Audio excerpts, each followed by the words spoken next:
The morning sun did not merely rise over Aurora Spire. It collided with it.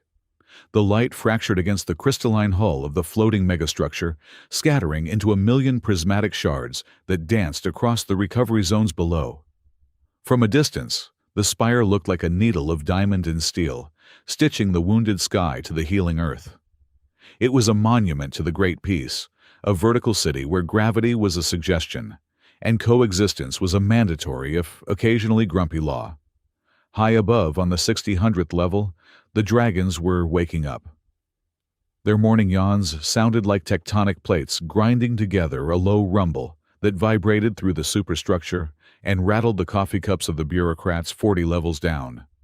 Below them, in the shaded sectors where UV filters turned high noon into permanent twilight, the vampire aristocracy was winding down their day, closing blackout curtains with the dramatic flair of tragic actors exiting a stage.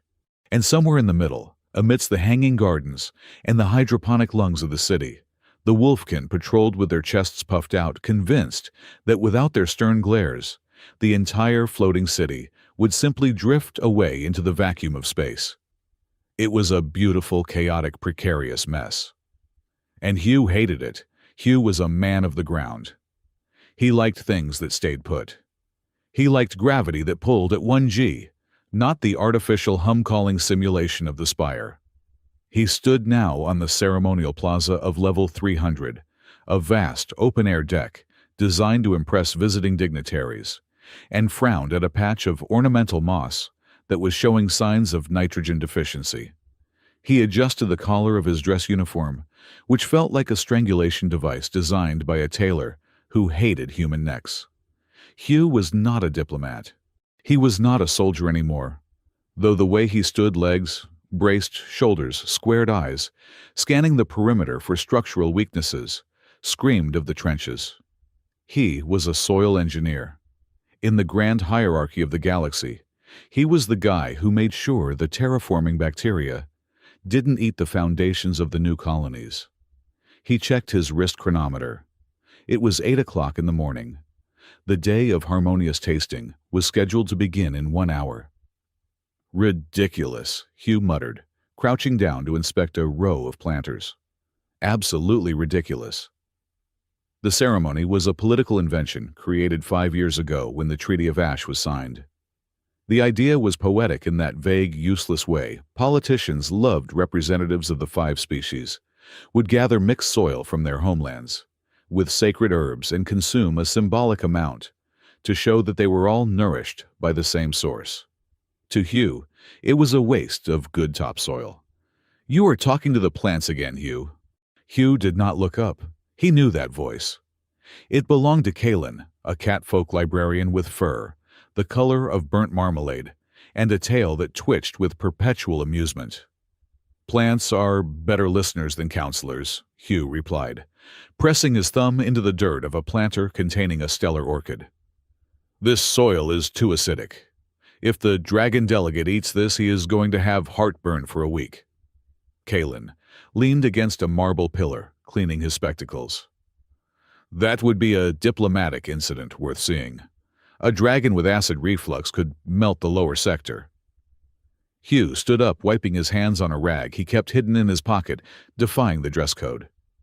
He was a man of average height, with hair the color of dried wheat and a face that looked like it had been eroded by sandstorms. He had the kind of anonymity that was carefully cultivated. Few people looked at Hugh twice. Even fewer knew that 15 years ago, his name had been whispered in war rooms from the core worlds to the Rim. They didn't know he was the architect of the living shields, the man who had figured out how to weaponize an ecosystem, to protect a city, turning forests into fortresses and roots into steel. That man was a legend, and legends were exhausting. Hugh just wanted to fix the pH levels of the recovery zones and drink his coffee in silence. "Is everything ready for the princess?" Kalen asked, his voice dropping an octave, losing its teasing edge. Hugh stiffened slightly. "The royal podium is set. The soil blend for the imperial family is adequate. It is a mix of highland loam and crushed moon lily petals." "She is coming out today," Kalen said softly. It has been 6 months since the last time. I know. They say the last suitor, the Duke of the Iron Nebula, barely made it to his shuttle before the fever took him. I know, Kalen. Hugh turned to look at the central dais. It was raised 5 feet above the rest of the plaza, draped in the silver and deep blue banners of the Wolfkin Empire. In the center stood 2 thrones, one for Emperor Homer, and a slightly smaller, more delicate one for Princess Doris. The rumors about Doris were the favorite currency of the Spire's gossip mongers. The cursed princess, the Silver Widow, the wolf who walks alone. They said she carried a plague in her blood, a byproduct of her rare lunar glass genetics. They said her eyes held the light of dead stars, and that anyone she loved, or even anyone she allowed close enough to smell her scent, would rot from the inside out within days. Moonrot fever. It was a terrifying way to die.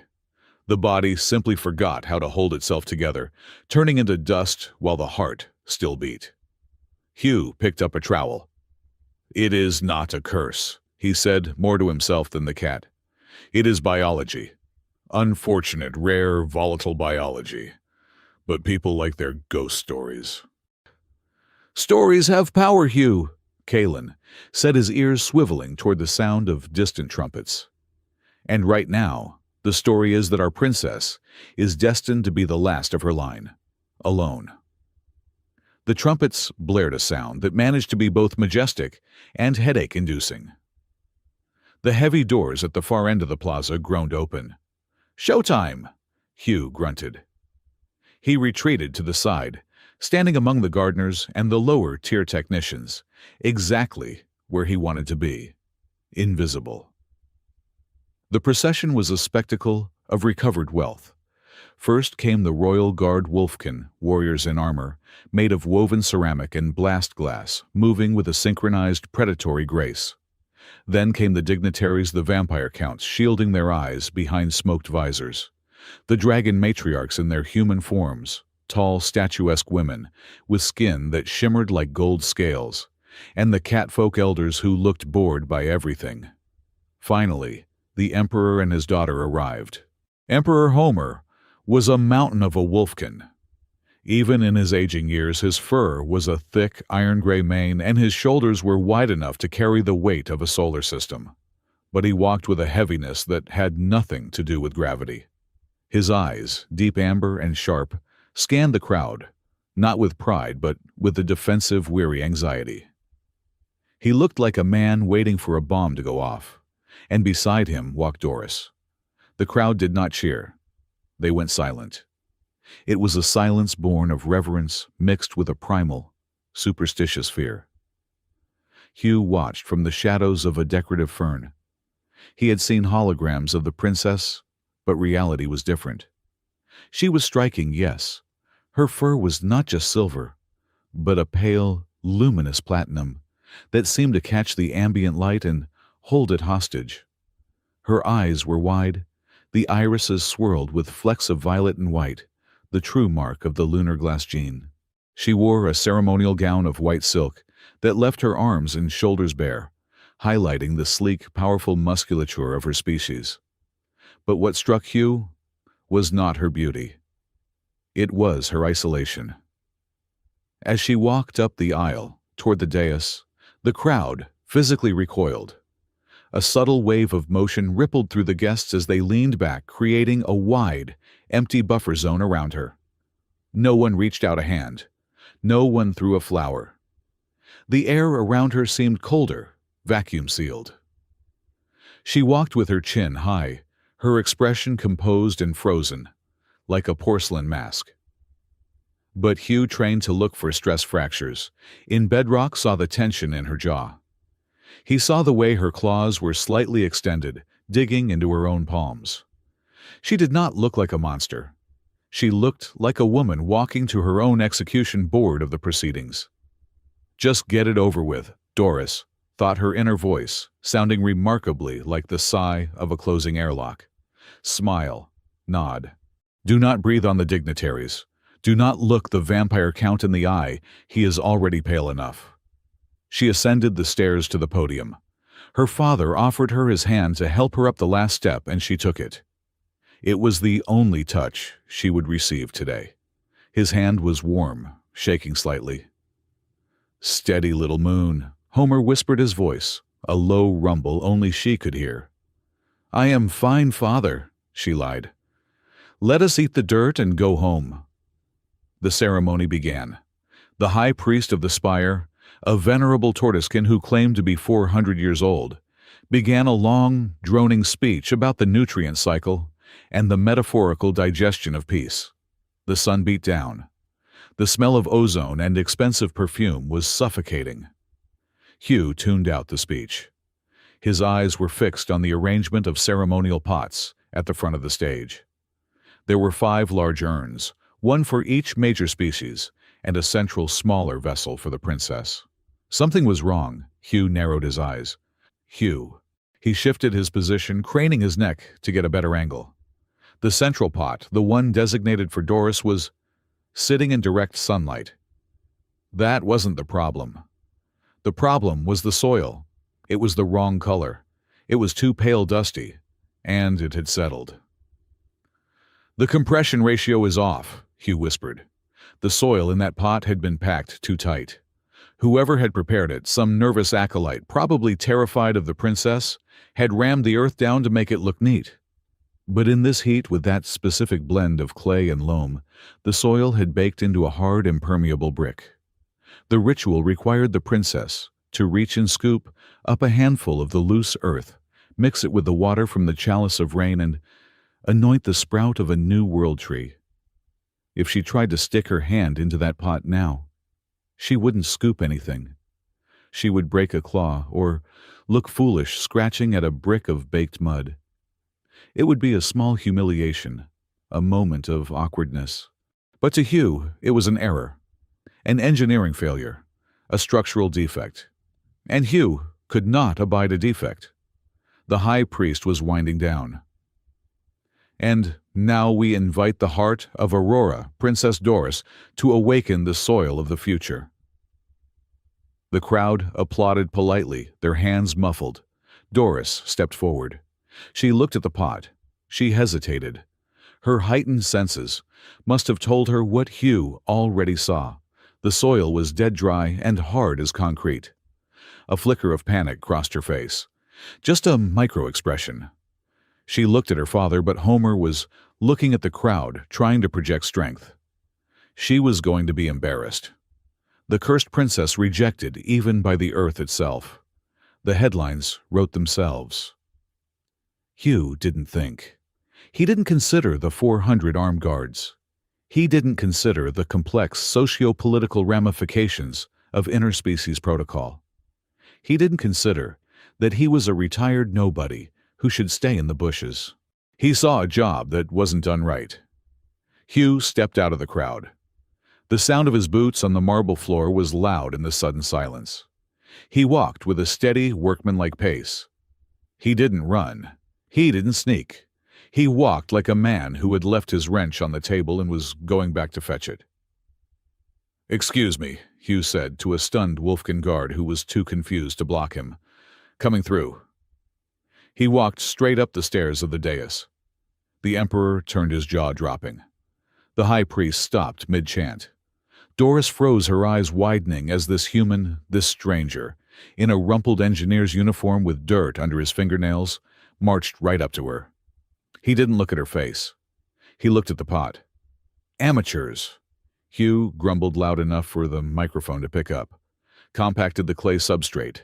No aeration. You would kill the roots before they even started." He dropped to his knees, directly in front of Doris. A gasp went through the crowd. It sounded like all the air had been sucked out of the plaza at once. Hugh didn't hear it. He was focused. He reached out with his bare hands, no gloves, no ceremonial tools, and plunged his fingers into the pot. It was hard, yes, but he knew how to find the fault lines in the dirt. He drove his thumbs in, cracking the surface crust. Crunch. He began to work the soil.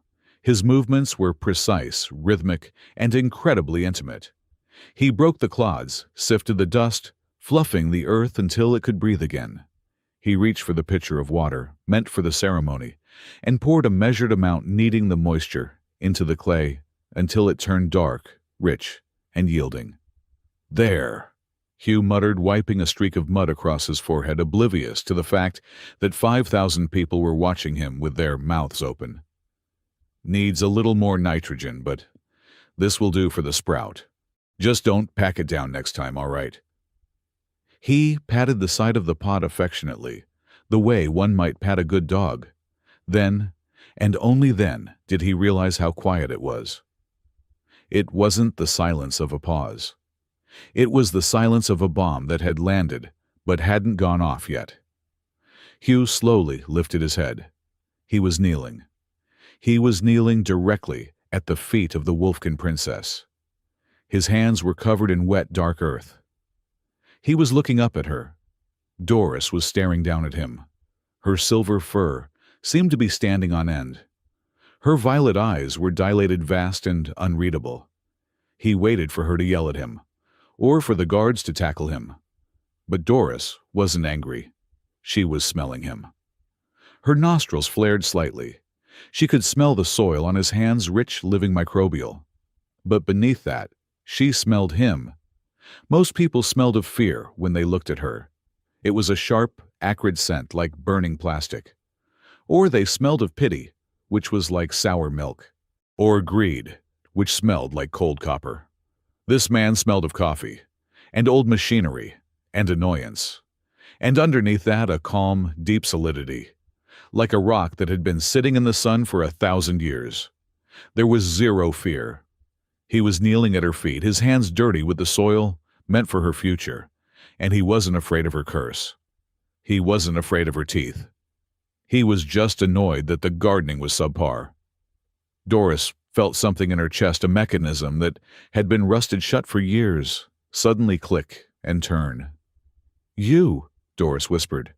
Her voice was raspy, unused to speaking so informally in public. "You fixed the earth." Hugh blinked. He slowly stood up, brushing the dirt from his hands onto his pants, ruining the dress uniform further. "It was compacted, Your Highness. Bad for the root structure. Just doing the job." He looked around. The Emperor looked like he was having a stroke. The High Priest was trembling. The Vampire Count looked delighted, as if he was watching a play that had suddenly become interesting. "Why is everyone looking at me like I just kicked a puppy?" Hugh asked, his voice low. Doris stared at his dirty hands. Her heart was hammering against her ribs like a trapped bird. She knew what he didn't. She knew the old laws. In the ancient culture of the Wolfkin, before they had starships, when they were just hunters on the tundra, the soil was sacred.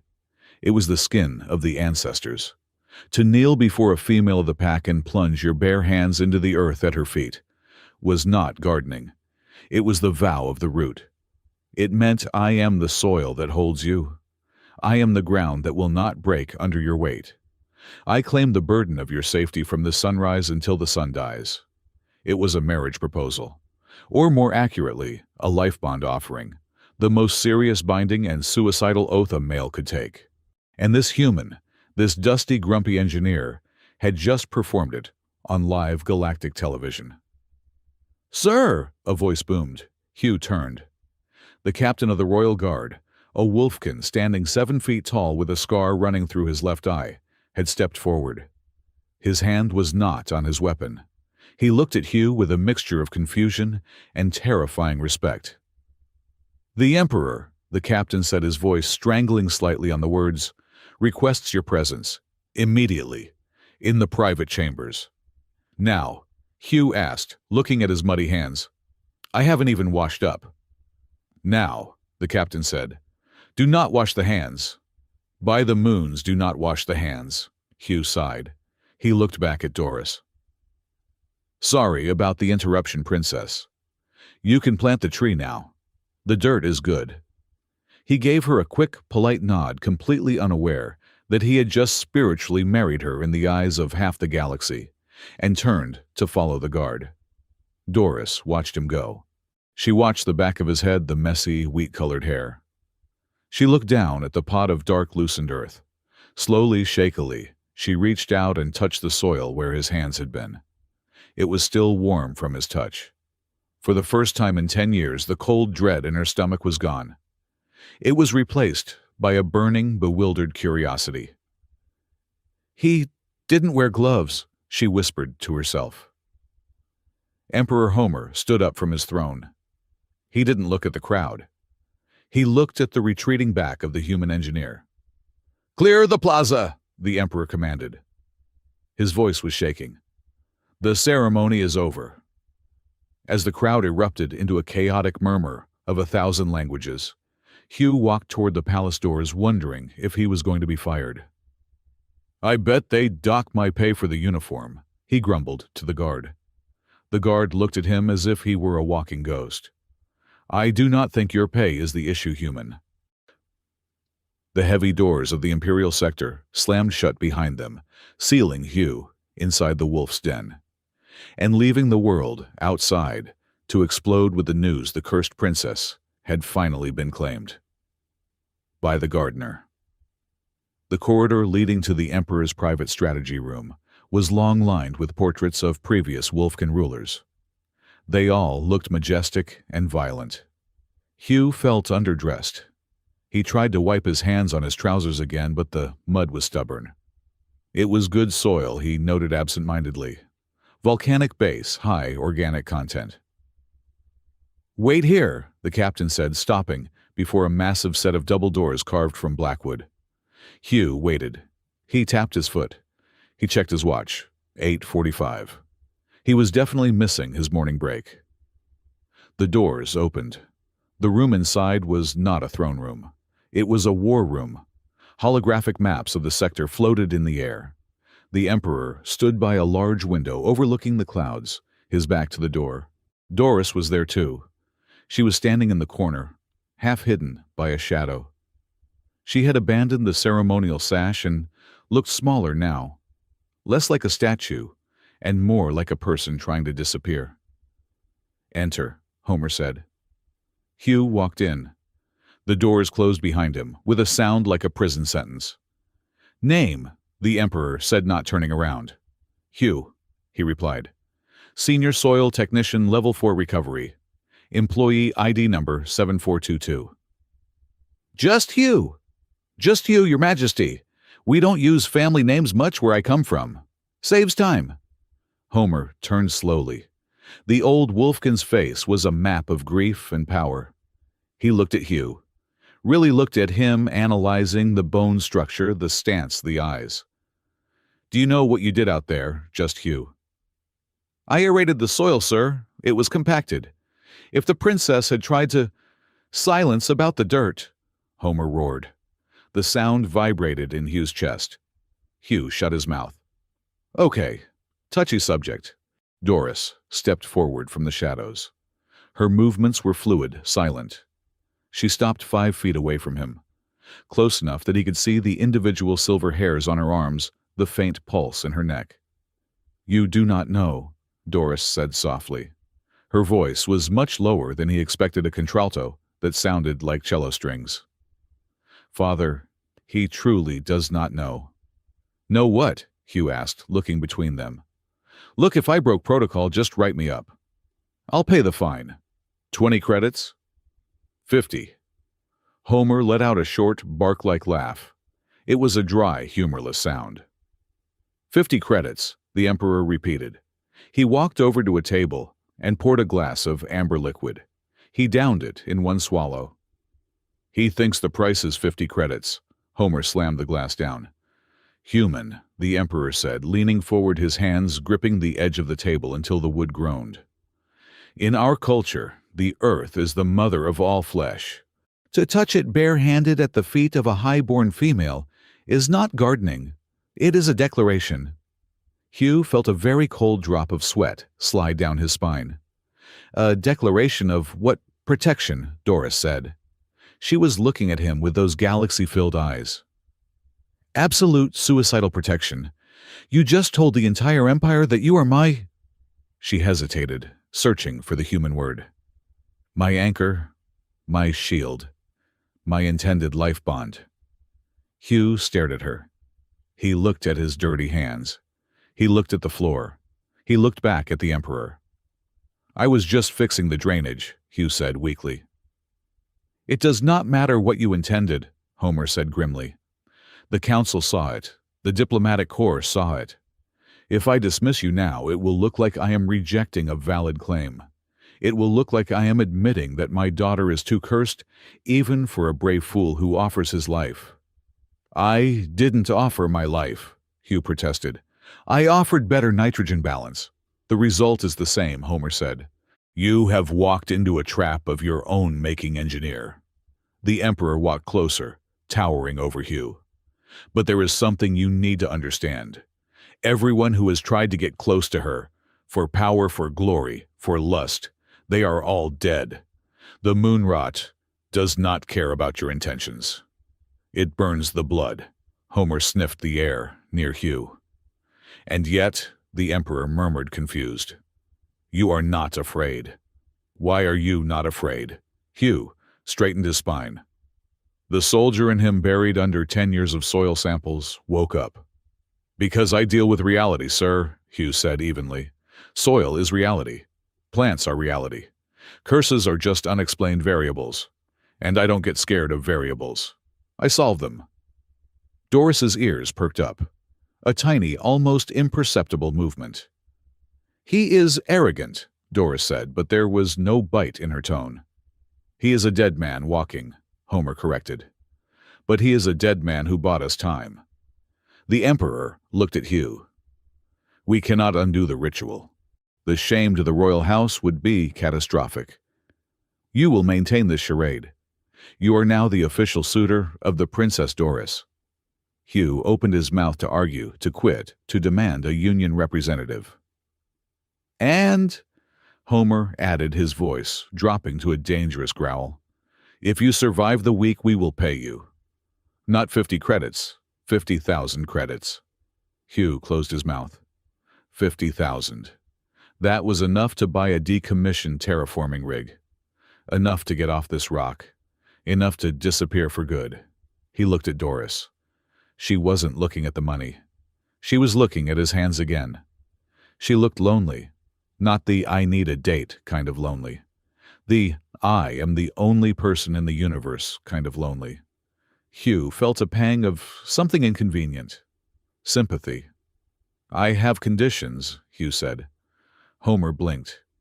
"You are in no position to—" "I want access to the Royal Archives on biology," Hugh said. "And I want nobody to touch my equipment. And I want coffee. Real coffee, not the synthetic sludge from the dispensers." Homer stared at him for a long moment. Then the Emperor of the Wolfkin, the scourge of the nebulas, sighed like a tired old man. "Get this man his coffee," Homer said to the empty room. Doris stepped closer. She extended a hand palm up. Her claws were sharp, gleaming like polished glass. "Welcome to the end of your life, just Hugh," she said softly. Hugh looked at her hand. He didn't take it. Not yet. "We'll see about that, Princess," he said. "I've fixed worse disasters than this. Once fixed a sewage leak on a zero-gravity station. That was a curse." A tiny, faint smile touched the corner of Doris's lips. It was the first time she had smiled in 3 years. "Then let us hope," she said, "that you are as good with wolves as you are with sewage." Hugh grimaced. Probably about the same amount of mess. Outside the window, the sun had fully risen, bathing Aurora Spire in blinding light. The game had begun. The pieces were on the board. And Hugh, the man who just wanted to grow tomatoes, had just accidentally checked himself into the deadliest game of all. The council chamber of the Wolfkin High Elders was a room designed to make anyone who entered feel small, insignificant, and preferably apologetic. The walls were lined with the skulls of beasts hunted on the tundra of the homeworld 3 centuries ago, and the air was kept at a crisp, biting temperature that made human breath mist in the air. Hugh sat in a chair that was clearly designed for someone 7 feet tall with a tail. His legs dangled slightly, and in dignity he tried to mask by crossing his arms and looking unimpressed. Across from him sat Emperor Homer and three elders, a white-furred female named Elder Vora, whose eyes looked like polished flint, a massive scarred male named Elder Kroon, and a thin, bespectacled archivist who kept looking at Hugh's muddy boots with deep, spiritual offense. "Let me clarify this one more time," Hugh said, his voice flat. "I saw a pot of dirt. The dirt was compacted. Roots need oxygen. I gave the roots oxygen. That is the entirety of the event." Elder Vora leaned forward. Her voice sounded like grinding stones. "You knelt. You placed flesh to earth. You looked up into the eyes of the matriarch. These are the three movements of the vow." "I was checking the drainage," Hugh said. "The intent of the heart is irrelevant to the binding of the law," Elder Kroon rumbled. "You have invoked the old ways. You have publicly declared yourself the anchor. If you retreat now, you insult the princess, the emperor, and the soil itself. The penalty for such an insult is severe." "Execution," Hugh guessed. "We prefer the term mandatory composting," the archivist squeaked. Hugh rubbed his temples. He was tired. He wanted coffee. He wanted to go back to his quarters and read a manual on hydroponic filtration systems. Instead, he was accidentally engaged to royalty because of bad gardening practices. "It is not a marriage in the way your species understands it," Emperor Homer said, speaking for the first time since they entered. The emperor looked older in this light, the gray in his fur more pronounced. He poured a glass of water, his large hand shaking slightly. "The anchor is not a husband necessarily. He is a grounding point. A wolfkin female of the royal line is a creature of high energy of storms. She needs earth to ground the lightning. Historically, the anchor stands between the princess and the world. He takes the blows. He absorbs the static." "Sounds like a lightning rod," Hugh muttered. "And lightning rods usually get scorched." "Exactly," Vora said. "And considering the Princess Doris's unique condition, the scorching is guaranteed." The heavy oak doors at the back of the chamber opened. The temperature seemed to drop another 5 degrees. Princess Doris walked in. She had changed out of her ceremonial gown into something more practical, a fitted gray tunic and trousers that looked almost military, though the fabric was fine silk. She moved with a fluid, silent grace that made Hugh's engineer brain think of high-efficiency hydraulics. She did not look at her father. She looked straight at Hugh. "You are harassing him," Doris said. Her voice was calm, but there was a sharp edge to it. "He is a terraforming engineer, Elder Vora. He does not know the liturgy of the soil. Release him." "We cannot," Homer said heavily. The broadcast went out to 12 systems. The vampire counts are already sending messages of intrigued condolence. If we release him, we admit you are untouchable. We admit the curse is absolute." Doris froze. The word curse hung in the air like toxic smoke. "It is not a curse," Doris whispered, a phrase she had clearly repeated to herself 1,000 times. "It is a biological incompatibility." "Tomatoes, tomatoes," Hugh said. Doris turned her violet eyes on him. "Do not mock what you do not understand, human. The lunar glass genome creates a hyperactive bioelectric field. It accelerates cellular decay in organisms that are not resonant with my frequency. It is simple science." Hugh looked at her. Really looked at her. For the first time, he didn't see a princess or a victim. He saw someone who used technical jargon to build a wall around her fear. "Bioelectric field," Hugh repeated. "That explains the static I felt when I touched the pot. But if it accelerates decay, why are the plants in the East Wing thriving? I walked past them. The star ferns are huge. They should be dead if you're walking by them every day."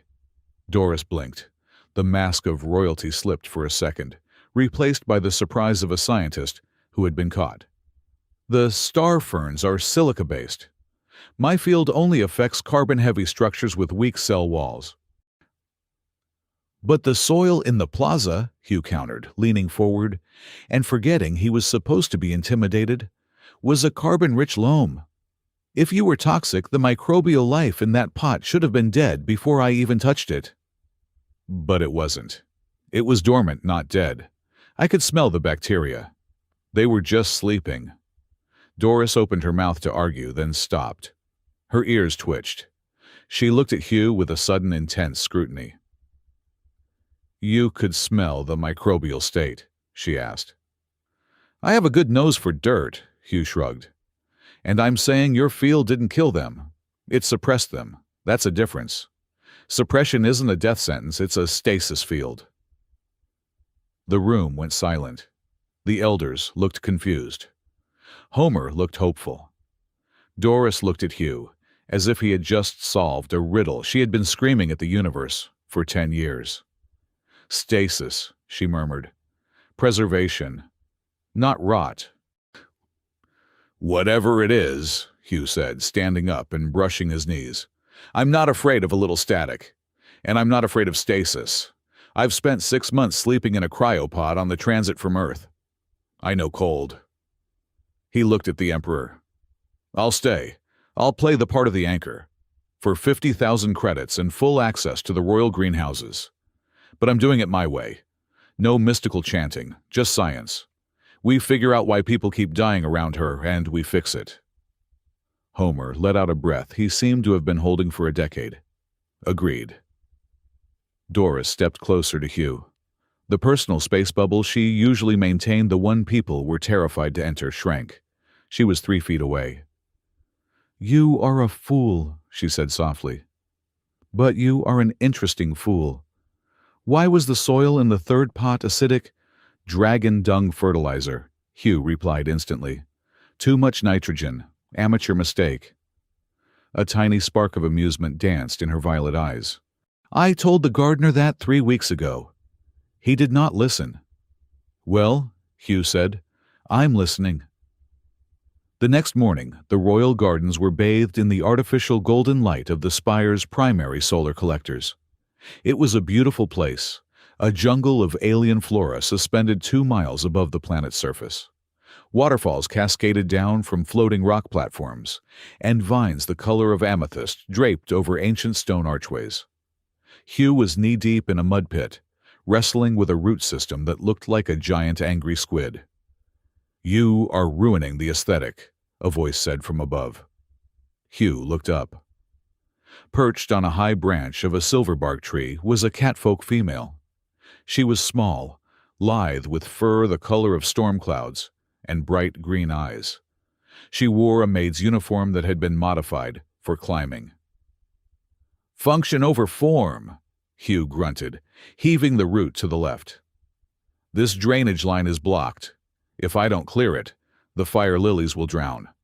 The cat dropped down, landing silently next to him. She didn't sink into the mud. She seemed to stand on top of it. I am Mary, she said, tilting her head. I am Her Highness's shadow, and you are the Mudman. Hugh. Mudman fits better, Mary grinned, showing sharp white teeth. You caused quite a stir, Mudman. The kitchen staff is taking bets on how long you last. The current odds are 3 days. Optimistic, Hugh said. I bet on a month, Mary whispered conspiratorially. I like your face. It is very square, stubborn, like a brick. Thanks, Hugh said dryly. Don't mind Mary. She has no respect for the dying.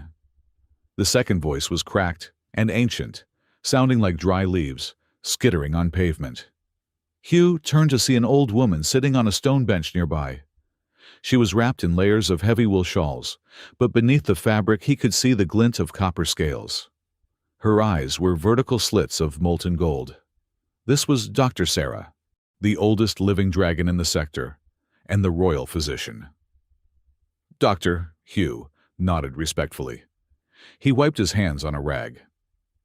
Engineer, Sarah acknowledged. She didn't look at him. She was watching Doris, who was on the other side of the garden, taking samples from a tree with a complex digital scanner. You have disrupted the equilibrium, young man. Chaos is good for the blood, but bad for the heart rate. Hugh walked over, keeping a respectful distance. I'm just trying to understand the environment, Doctor. Doris, Her Highness, says she feels the plants. She does, Sarah said, tapping a claw against her cane. The lunar glass gene. It is a receiver, not just a broadcaster. She hears the hum of life. When a plant dies, it screams to her. When a person dies, well. Sarah turned her golden gaze on Hugh. You have ghosts, engineer. Hugh stiffened. Everyone has ghosts, Doctor. Not like yours, the old dragon murmured. Yours smell of ozone and burnt earth. You built the living shields during the rebellion, did you not, the great bio walls of the rim worlds?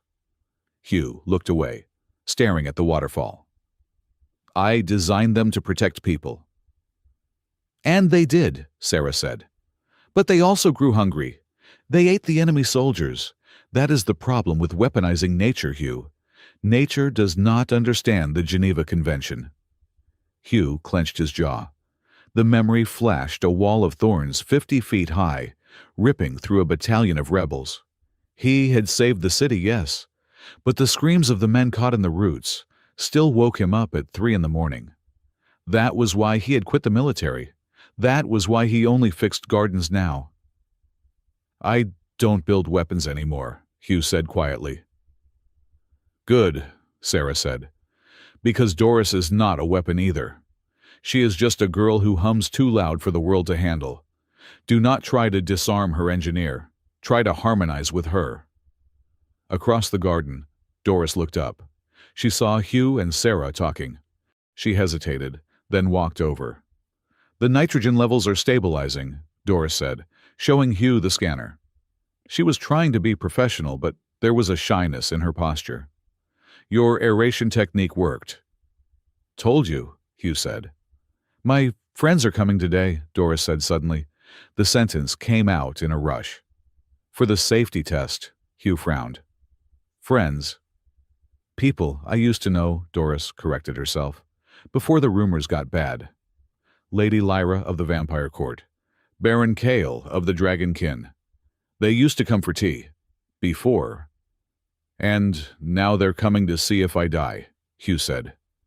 They are coming, Doris said, looking down at her boots. Because my father has ordered a demonstration. To prove the engagement is real. There is a tradition. The suitor shares a cup of tea with the closest friends. The tea contains a drop of the royal serum. It is symbolic of sharing the burden. And if they drink it and don't die, Miri chimed in, leaning against a tree, then you are accepted into the circle. If they drink it and melt well, Miri loses her bet. It is a stupid tradition, Doris said, her voice trembling slightly. I asked Father to cancel it. He said we cannot show fear. Hugh looked at the princess. He saw the terror behind her violet eyes. She wasn't afraid for herself. She was afraid she was going to hurt someone else, again. I'll handle the tea, Hugh said. Doris looked at him. It is dangerous. I'm an engineer, Hugh said. I make tea with boiling water and pressurized steam every morning. I think I can handle a tea party. The safety test was held in the Obsidian Lounge, a room with walls made of dark, volcanic glass that overlooked the sunset. It was meant to be intimate, but it felt like a wake. The guests were a collection of the galaxy's elite. There was Lady Lyra, a vampire with skin like alabaster, and an expression of permanent boredom. There was a dragon baron who spent the entire time looking at his reflection in a spoon. And then there was Lord Valerius. Valerius was a vampire of the old school, tall, wearing a velvet coat that cost more than Hugh's entire lifetime earnings, and possessing a smile that was all teeth and no warmth. He had been one of Doris's suitors years ago, before the curse became famous. Now he looked at her with a mix of lust and morbid curiosity. Hugh stood by the serving cart. He was wearing a fresh uniform, though he had refused the ceremonial cape. He looked like a waiter who could dismantle a tank. So, Valerius said, swirling his wineglass, this is the brave dirt digger. Tell me, human, does she burn when you touch her? Or is it a cold death? Doris sat on a velvet sofa, her hands folded tight in her lap. Valerius, please. I am just asking, the vampire laughed. We are all curious. You have killed 3 suitors, Doris. This one looks durable, I suppose. But durability does not stop the moon rot. Hugh arranged the cups. He placed the teapot in the center. Beside it was a small vial containing a clear, glowing liquid, the serum derived from Doris's blood. Tea is served, Hugh said. His voice was steady. Valerius stood up. I will drink first. I am a lord of the night. My blood is older than this station. A little wolf magic will not harm me. In fact, he looked at Doris with a sneer. I think the rumors are exaggerated. I think the other suitors were just weak. I think the Emperor invented the curse to keep you for himself. It was a cruel, nasty thing to say. Doris flinched. Valerius walked to the table. He picked up the vial of serum before Hugh could stop him. A toast, Valerius announced, to the beautiful disaster.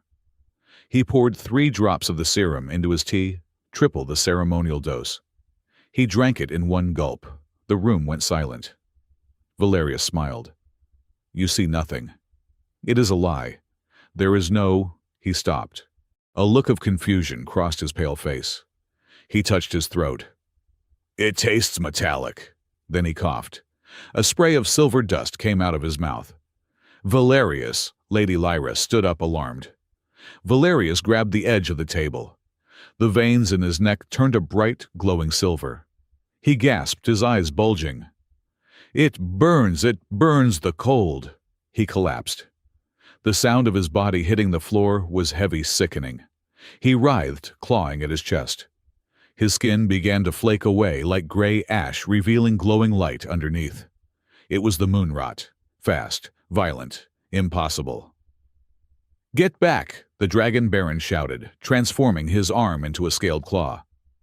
She is leaking. The poison is airborne. Panic exploded. The guests scrambled for the doors. Lady Lyra screamed, covering her face. Guards rushed in, weapons drawn, pointing them not at Valerius, but at Doris. Doris stood up, her back against the obsidian wall. She looked horrified. I didn't touch him. I was across the room. Secure the asset, the captain of the guard yelled. Containment protocol. No, Doris cried out. Please, I didn't do it. Homer burst into the room, his face pale. He saw Valerius writhing on the floor, turning to dust. He saw his daughter cornered. He saw the nightmare repeating. Take her to the isolation vault, Homer whispered, defeated. For her own safety, and ours. 2 guards moved toward Doris with containment cuffs. She didn't fight. She just looked at Hugh. Her eyes were full of a terrible, crushing resignation. See, her eyes said. I told you, I am poison. Hugh didn't move toward her. He moved toward the table. He looked at the tea set. He looked at the potted plants lining the room, specifically a row of nightshade orchids that were placed along the ventilation ducts. His mind raced. The pattern, the layout. The orchids were blooming. Nightshade orchids only bloomed when exposed to high concentrations of alkaloid gas. He looked at the soil in the orchid pots. It was gray. Flashback. The trenches of Theta 9. Hugh is programming a living shield. He mixes a specific fungal spore into the soil. When the enemy approaches, the fungus detects their adrenaline, releases a spore cloud, and the defensive plants react by releasing neurotoxins. It wasn't magic. It was chemistry. Hugh looked at Valerius. The vampire was reacting, yes. But was it the serum, or was it something else reacting with the serum? The guests who were coughing, they were standing near the vents. The guests near the window were fine. This wasn't a curse. This was a trap. Someone had salted the soil of the room with a reactant, something that would trigger when mixed with the specific biosignature of the lunar glass gene. Stop! Hugh shouted. His voice was a command. It was the voice of the architect, the man who had commanded armies of trees to swallow tanks. The guards hesitated. "She didn't do this," Hugh said. He walked to the center of the room. "Look at the orchids. They're reacting to a catalyst in the air. The ventilation system has been compromised. This isn't moon rot. It's an induced allergic cascade." "He is delirious," the Dragon Baron spat. "Look at Valerius. He is dying." "He's going into anaphylactic shock because someone spiked the environment," Hugh snarled. "The serum acted as the key, but the poison was already in the room." "You cannot prove that," Emperor Homer said, his voice shaking. "We cannot take the risk. Take her away." Doris looked at Hugh. Tears were streaming down her face. "Hugh, stop. Please, do not die for this." Hugh looked at her. He saw the loneliness that had eaten her alive for a decade. He saw the brilliant scientist who had been told she was a monster so many times she believed it. He looked at the teapot. There was one cup left. The serum vial was empty. Valerius had used it all, but the dregs of the tea in the pot would still have traces. And the air was full of the poison. If Hugh drank the tea and stood in this room, and if he was right about the soil-based reactant, he could control it. He knew how to neutralize soil toxins. He just needed to prove it wasn't her blood that was the problem. But if he was wrong, he would be dust in 30 seconds. "A curse is just an unexplained variable," Hugh said to the room. He walked to the table. He picked up the teapot. He didn't bother with a cup. "If she is poison," Hugh announced, his voice ringing off the glass walls, "then I am the test subject. I am a human. I have no magic resistance. If this is her curse, I will die instantly." "Hugh, no!" Doris screamed. She lunged forward, breaking the guard's grip. Hugh looked at her. He smiled. It wasn't a confident smile. It was the terrified, crazy smile of a man jumping off a cliff, hoping he could build a parachute on the way down. "Bottoms up," Hugh said. He lifted the teapot to his lips. Doris reached out her fingers inches from his arm, her claws extended, her face twisted in pure agony. The world seemed to slow down. The vampire turning to ash on the floor. The guards frozen. The Emperor watching his last hope commit suicide. Hugh tipped the pot back and drank the rest of the tea. The obsidian lounge was silent. It was a silence so profound that Hugh could hear the carbonation fizzing in the half-empty champagne glasses on the serving tables. He swallowed the tea. It went down with a warmth that had nothing to do with magic, and everything to do with the fact that the water had been boiling 2 minutes ago. He stood there holding the empty porcelain pot, waiting for his internal organs to turn into silver dust. He counted to 10. Nothing happened. Well, not nothing. He felt a slight indigestion, but that was likely because he hadn't eaten lunch. "It is a bit oversteeped," Hugh said, his voice cutting through the room like a dropped wrench. "And whoever blended this used too much bitter root. Clearly the chef is not a fan of guests." He set the pot down on the silver tray with a deliberate clink. Emperor Homer let out a sound that was half gasp, half sob. The guards lowered their weapons, slightly confusion rippling through their ranks. Doris, who had been frozen in a posture of reaching out to stop him, slowly lowered her hand. Her violet eyes were wide, scanning his face for the first sign of the gray decay. "You are alive," Doris whispered. "I am," Hugh said, patting his stomach. "Though ask me again in an hour. My lactose tolerance is 50-50. "Impossible," the Dragon Baron hissed, stepping back from the spot where Valerius had disintegrated. "He drank the dregs. He should be ash." "Maybe he is immune," a courtier shouted. "Maybe the human has no soul to burn. Or maybe—" Hugh started intending to explain the concept of chemical catalysts, but he was interrupted by a sound that chilled the blood of everyone present. It was a cough, a wet, metallic cough. It didn't come from Hugh. It came from Lady Lyra, the vampire countess, who had been standing near the ventilation vent, furthest from the tea table. She clutched her throat. "The air," she wheezed. "It tastes like lightning." She looked at her hands. Beneath the alabaster skin, her veins were not turning blue or black. They were turning silver, a glowing, radiant mercury silver that pulsed in time with her frantic heartbeat. "No!" Lyra gasped. "I did not drink. I did not touch her." Another cough from the other side of the room. A Wolfkin guard dropped his spear, clawing at his helmet. Silver light began to leak from the seams of his armor. Then, another guest, a catfolk dignitary, collapsed against the wall, his fur shimmering with a deadly dust. The room erupted into absolute pandemonium. "It's airborne!" someone screamed. "The princess is shedding, she's killing us all!" "Container!" The captain of the guard roared, though he was backing away himself. "Seal the room, vent the atmosphere!" Doris stood in the center of the chaos, turning in a slow circle. She saw Lyra falling. She saw the guard writhing. These were people who had kept their distance. People she had been careful not to breathe on.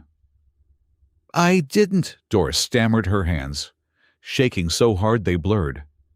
"I stayed away. I followed the protocols. Why are they dying?" She looked at Hugh. For a split second, he saw the total collapse of her spirit. She didn't see a sabotage. She saw confirmation of her darkest nightmare, that she was not a person, but a biological weapon that had finally leaked. "I have to go," she whispered. "Doris, wait," Hugh said, stepping over the pile of ash that used to be Valerius. "Don't run. That is what the system wants." "I am killing them." "What?" She screamed, a sound of pure heartbreak. "Don't you see, it is not the tea. It is me, I am the plague." She turned and bolted. She didn't run like a human. She ran like a wolf. One moment she was there, and the next she was a gray blur smashing through the glass doors of the balcony. Shards of obsidian rained down as she leaped over the railing, catching a maintenance ladder that led up toward the spire's upper exoskeleton. "Secure the captain started. "Shut up and help the sick," Hugh barked at him. The command was so authoritative, so steeped in the tone of a battlefield commander, that the 7-foot-tall Wolfkin actually snapped to attention. "Get oxygen masks on everyone showing symptoms," Hugh ordered, pointing at the victims. "This isn't a curse, it's an autoimmune response. Flood the room with nitrogen if you have to, just dilute the air move." The captain blinked, then turned to his squad. "You heard the human med teams go." Hugh didn't wait to see if they obeyed. He ran for the broken balcony doors. He looked up. Far above, scaling the crystalline lattice of the spire's outer hull toward the hanging gardens, was a small figure. "I hate climbing," Hugh grumbled. He grabbed the maintenance ladder and began to pull himself up. "I really, really hate climbing." The High Garden was the highest point of Aurora Spire where oxygen was still breathable without a mask.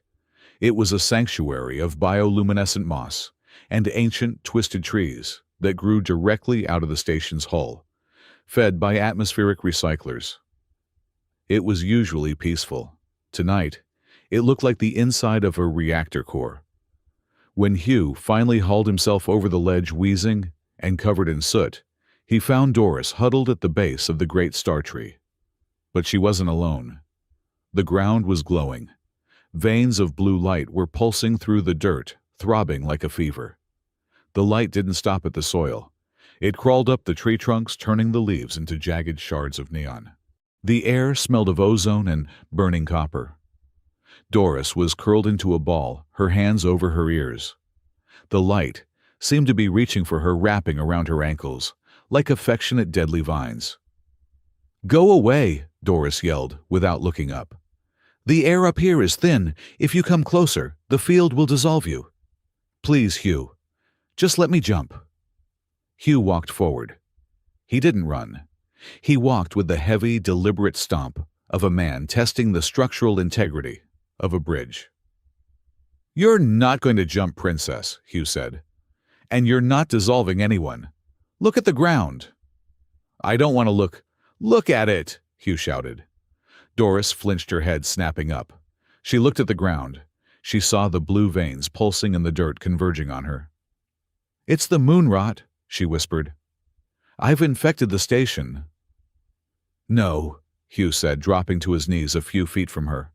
He placed his hand flat on the glowing earth. He hissed, as a shock of static electricity bit his palm, but he didn't pull away. You haven't infected it.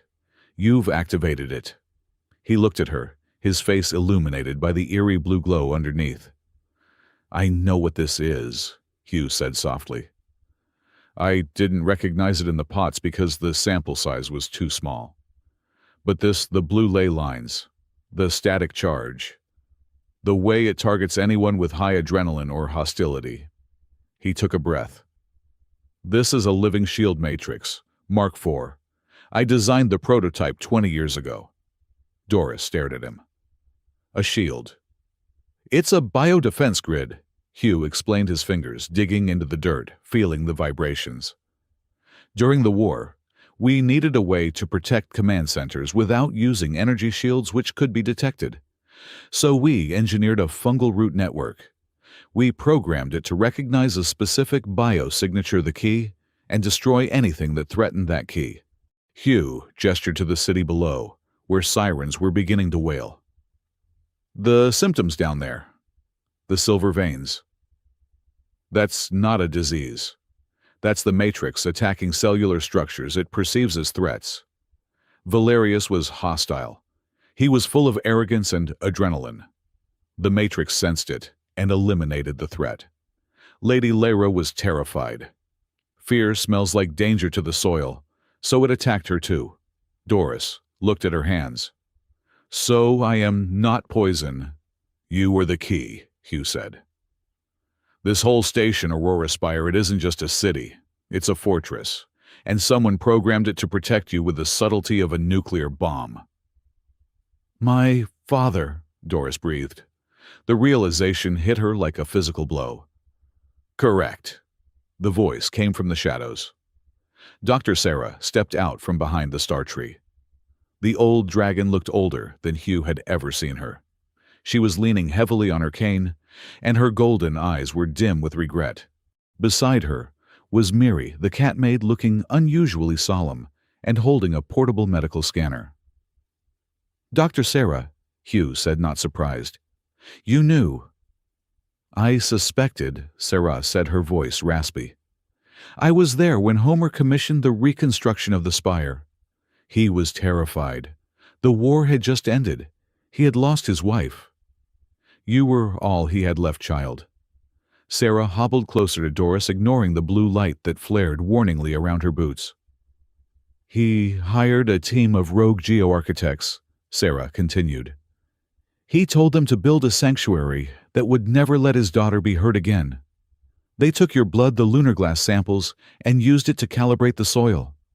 They turned the very ground you walk on into a guard dog. But why now? Doris asked, her voice cracking. Why did it start killing people years ago? Because guard dogs go mad if you leave them chained up in the dark for too long, Hugh said grimly. A living shield needs maintenance. It needs recalibration. It needs to be told the war is over. Nobody touched the system for 10 years. It's gone senile. It thinks everything is a threat. A suitor's nervousness threat. A diplomat's ambition. Threat. My bad gardening. Threat, Miri whispered. Suddenly, the ground beneath them shuddered. A beam of white light shot up from the center of the spire, piercing the clouds. The grid is waking up fully, Hugh said, looking at his wrist monitor. The incident in the lounge triggered a level 1 alert. It thinks the key is under imminent attack. It's going to purge the station.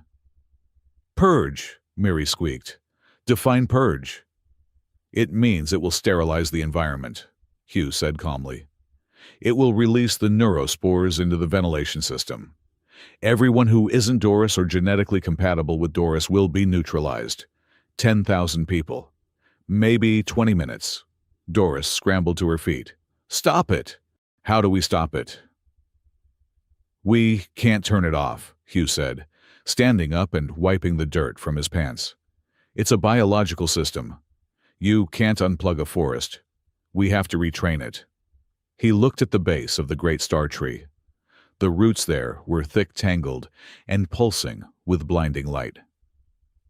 "That's the core node," Hugh said. "The brain of the fungus. I need to get in there. I need to merge with the network and rewrite the threat parameters. I need to tell it that love isn't an attack." "You can do that?" Doris asked, hope flaring in her chest. "I can," Hugh said. Then he paused. He looked at his hands. "But there is a cost." Sarah let out a low hiss. "The architect's price." Hugh nodded. He looked at Doris, and for the first time, she saw the fear he hid behind his grumpy exterior. "To reprogram a Mark IV," Hugh said quietly, "you have to bridge the connection with your own nervous system. You become the wire. The energy required to overwrite a decade of paranoia, it burns the nerves. It usually leaves the architect blank, or dead." Doris stared at him. She thought of the tea. She thought of him kneeling in the mud. He had known. He had known what he was intimately involved with, and he had stepped forward anyway. "No," Doris said. "Doris, we don't have time." "I said no," Doris shouted. She grabbed his shoulders. Her grip was strong, her claws digging into his uniform. "I spent my whole life thinking I killed people just by existing. I will not let you be the final casualty to prove I was right. I will not be the princess who stands on a pile of corpses to be safe." "I'm the only one who knows the code, Doris," Hugh yelled back. "I built this tech. I have to go in." "And I am the key," Doris countered. "You said it yourself. The system listens to my blood. It is protecting me. If I go in with you, if I channel the power, it will tear you apart," Hugh said, his voice shaking. "You're not conditioned for neural bridging." "I am a wolfkin," Doris snarled, baring her teeth. "And I am the daughter of the Emperor. Do not tell me what I can endure." "Oh, for the love of the moon, stop flirting." Miri stepped between them. Her tail lashed furiously. "You two argue like an old married couple deciding who takes out the trash. The city is glowing blue.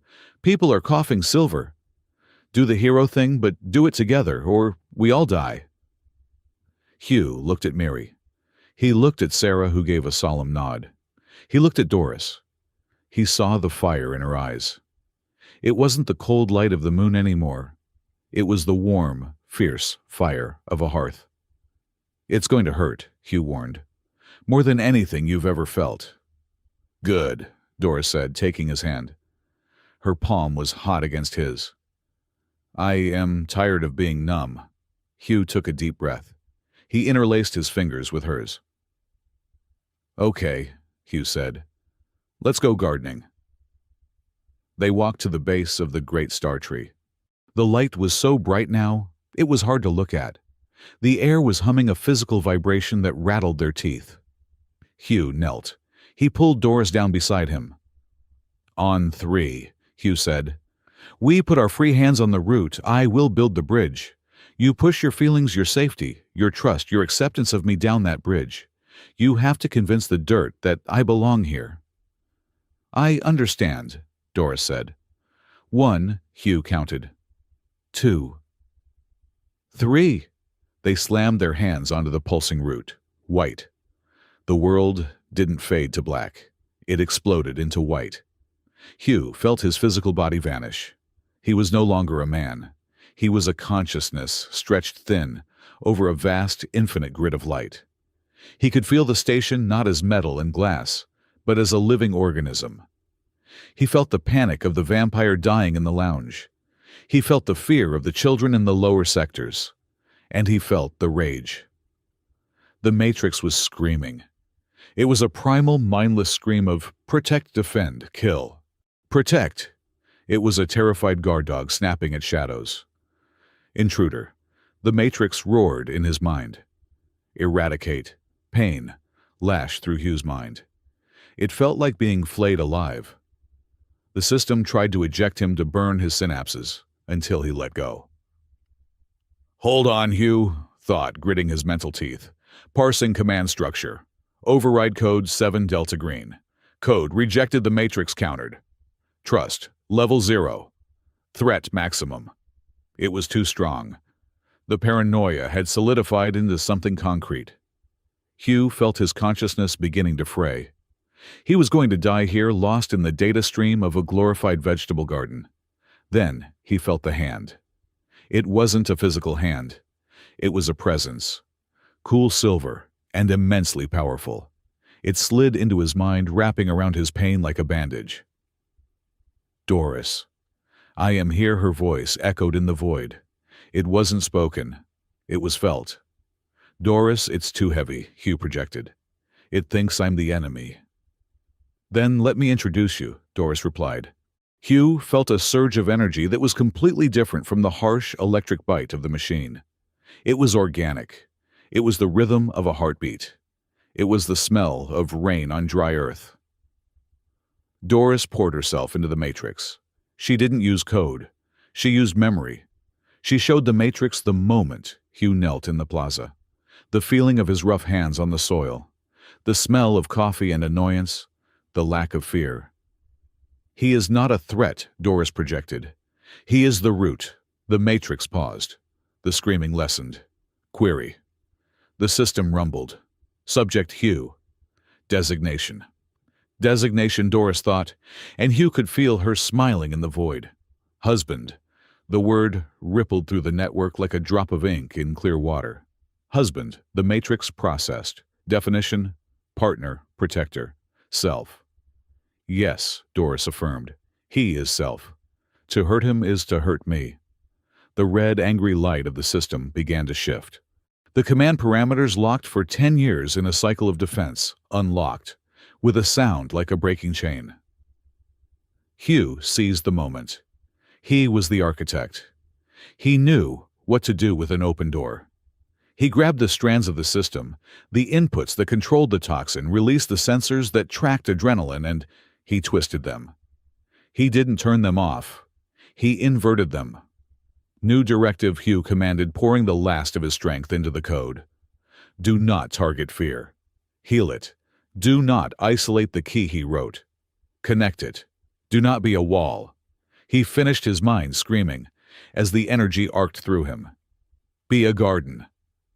The matrix shuddered. The transition from weapon to habitat was violent. It required a massive discharge of potential energy.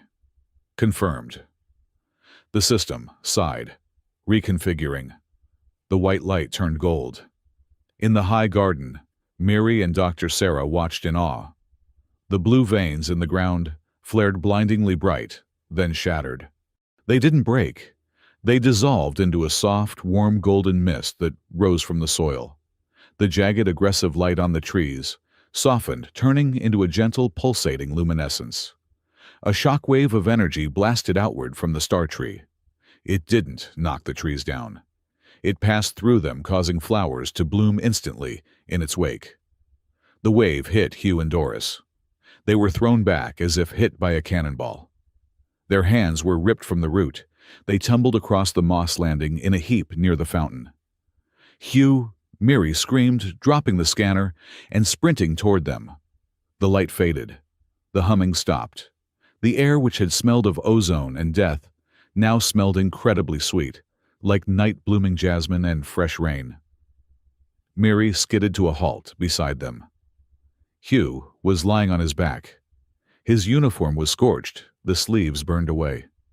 His arms were covered in intricate glowing patterns that looked like circuitry scars, the mark of the architect. He wasn't moving. Doris lay beside him. Her silver fur was singed, and she looked exhausted, drained of all color. Doctor, Miri yelled, her voice high with panic. Sarah hobbled over, checking Doris first. She is alive, Sarah announced, her claw resting on Doris's neck. Her pulse is weak but steady. The lunar glass fever is gone. Her biofield is quiet. And the mudman? Miri asked, looking at Hugh. Sarah moved to Hugh. She placed her ear against his chest. She listened for a long, agonizing minute. The city below was quiet. The sirens had stopped.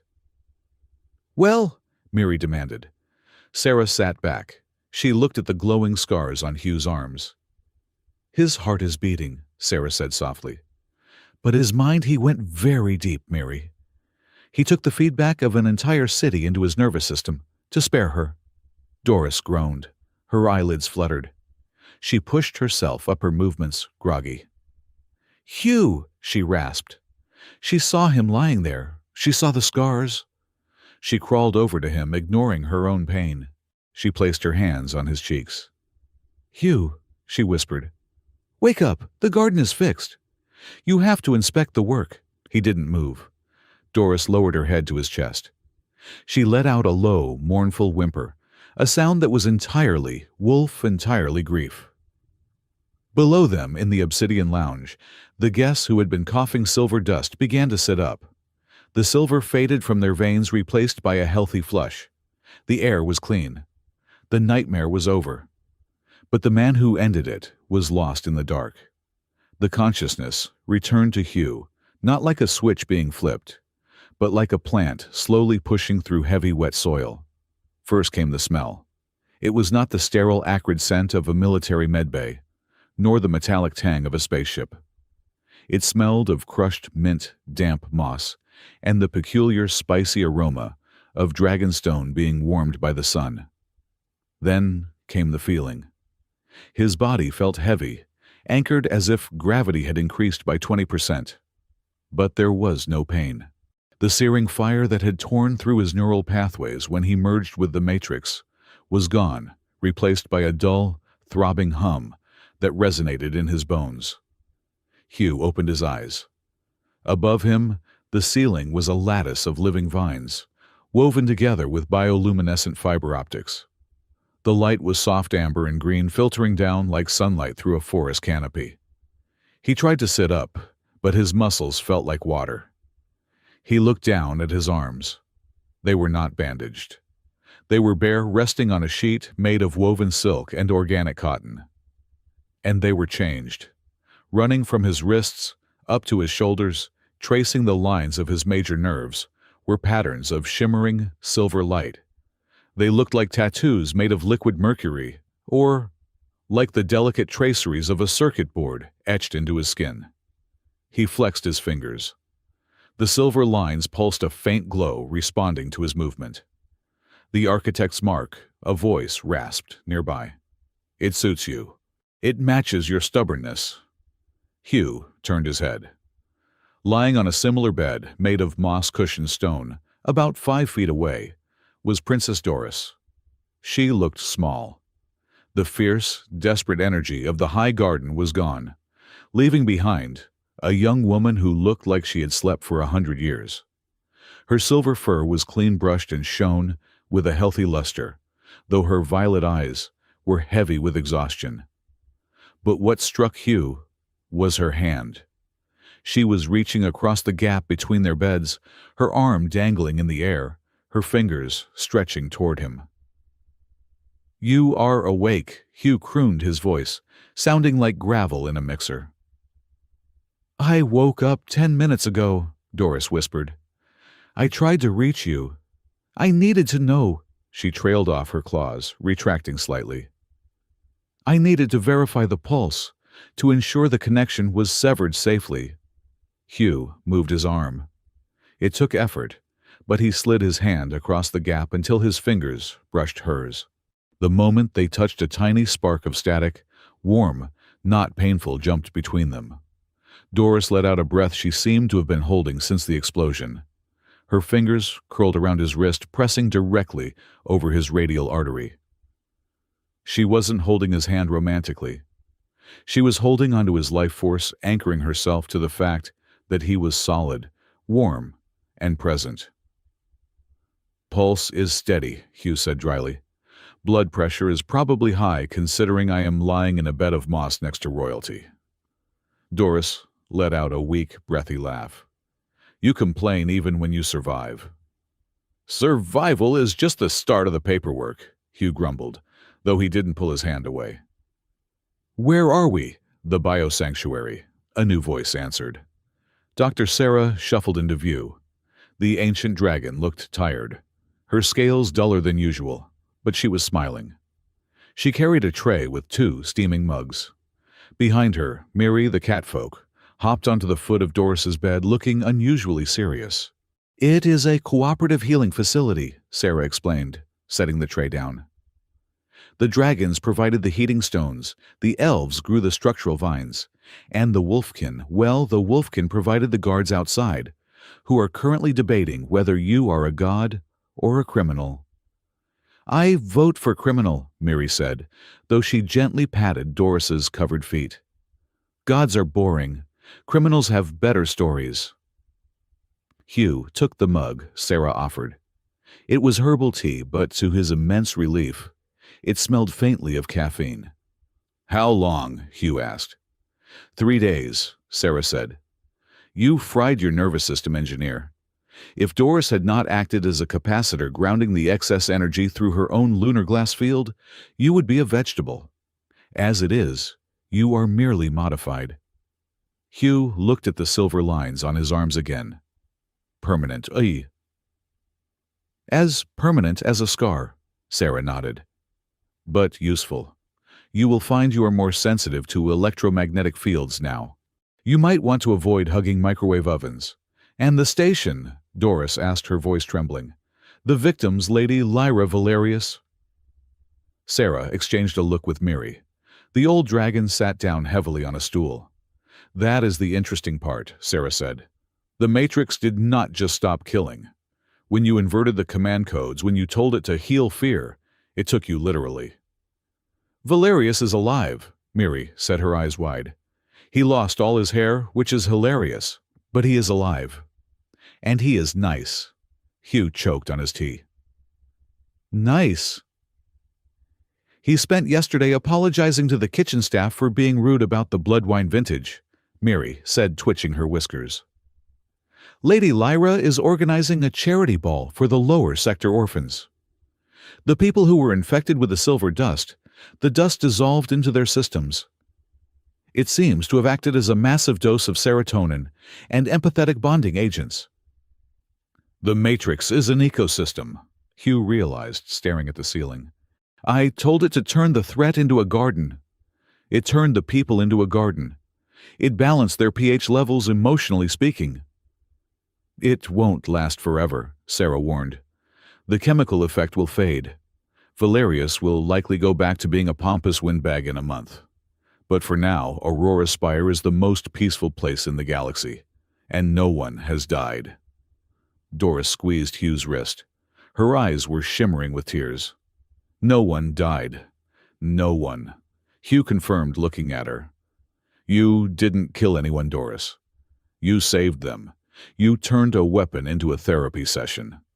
Doris closed her eyes, and a single tear tracked through the silver fur on her cheek. For the first time in her life, the guilt that had been her constant companion, the heavy, suffocating blanket of being the cursed princess, was lifted.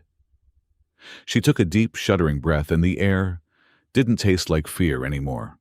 2 days later, Hugh was sitting in a wheelchair under protest, on a balcony overlooking the internal gardens of the biosanctuary. He didn't really need the chair, but Sarah insisted his motor control was still rebooting. The door to the balcony opened. It wasn't a nurse, it was the Emperor. Homer looked smaller without his ceremonial armor. He wore a simple tunic of dark wool. His iron-gray mane was unbraided, and the deep lines etched into his face spoke of sleepless nights. He stood in the doorway for a long moment, looking at Hugh. Hugh made to stand up. "Sit," Homer commanded, but the voice lacked its usual thunder. It was quiet, almost pleading. Homer walked to the railing and looked out at the city. The lights of Aurora Spire were twinkling in the artificial twilight. "I wanted to build a paradise," Homer said to the air. "When her mother died during the orbital bombardment of the capital, I held Doris in my arms. She was 3 years old. The bunker was shaking. Dust was falling on her face. She asked me if the sky was falling." Homer gripped the railing. His claws dug into the stone. "I swore then," the Emperor continued, "that I would build a sky that could never fall. I hired the best architects, the most ruthless bioengineers. I told them make her safe. I did not care about the cost. I did not care about the ethics. Just make her safe. You built a living shield, Hugh said softly. Mark the Four, the ultimate defense. I did not know it required a soul to run, Homer admitted, turning to look at Hugh. Or perhaps I did not want to know. When the system went online, Doris was safe. Too safe. The station protected her from assassins. Yes. But then it started protecting her from sadness. From anger, from life. And when the suitors started dying, Hugh asked. I was a coward, Homer said. The admission hung in the air, heavy and ugly. I suspected the Matrix. But to admit that the Great Shield, the foundation of our peace, was a murder machine, to admit that I had bound my daughter to a weapon, it would have shattered the Empire. So I let the rumors spread. I let them call her cursed. I thought if they fear her, they will stay away. And if they stay away, they will live. And she will be alone forever, Hugh said, his voice hard. You chose your politics over her heart. I chose her life over her happiness. Homer snapped, his eyes flashing. A dead daughter is not happy, engineer. You have seen war. You know the choices command requires. I do, Hugh said. He looked down at the silver scars on his arms. I designed the theory for the Mark IV 20 years ago. I wrote the paper that said organic empathy could be weaponized. I didn't build this specific one, but I drew the blueprints. So I am just as guilty as you, old man. Homer stared at him. The anger drained out of the Emperor, leaving only a hollow sadness. We are a pair of fools, Homer murmured. Two men trying to control nature while the woman we tried to protect was the only one strong enough to carry the burden. The balcony door opened again. Doris stood there. She was leaning on Mary, but she was standing upright. She had heard. Homer stiffened. He looked at his daughter with a mixture of love and terror. Doris, he began. You let me think I was a monster, Doris said. Her voice was not loud, but it was absolute. For 10 years, Father. Every time someone coughed, I thought I was killing them. I stopped touching people. I stopped singing because I thought my voice might carry the plague. I lived in a glass box because you were too afraid to admit you bought a faulty lock. Homer bowed his head. I am sorry. There are no words. I am just sorry. Doris walked over to him. She moved slowly, still weak. She stopped in front of her father. She didn't hug him. She didn't scream. I cannot forgive you today, Doris said honestly. The years you took from me are gone. I cannot get them back. Homer nodded, accepting the judgment. But, Doris continued, reaching out and touching his arm, just a light tap with her claw. You are alive, and I am alive. And thanks to this stubborn human, the city is not dead. So we have time. You can try to earn the forgiveness. Start by firing the rest of the Imperial Council. They are useless. Homer let out a startled, wet chuckle. He looked up, tears in his amber eyes. They are, aren't they? Especially Elder Vora, Hugh added from the wheelchair. She threatened to compost me. I took that personally. Homer looked at Hugh. He looked at the silver marks on the human's arms, the visible proof of a sacrifice the Emperor had been too afraid to make. The council is dismissed, Homer said, his voice regaining a fraction of its strength. And Engineer Hugh, thank you. For doing the job I could not.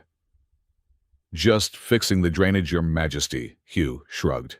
Someone had to let the roots breathe. The recovery period turned into a strange, impromptu festival. The biosanctuary became the social hub of the Spire. First came the apologies. They arrived in baskets and boxes, and in awkward speeches. Mary was the loudest. She sat by Doris's bed while Hugh was undergoing physical therapy, nearby, peeling a fruit with unnecessary violence. I should have scratched them, Mary wailed, referring to the guards who had tried to arrest Doris. I am a terrible bodyguard.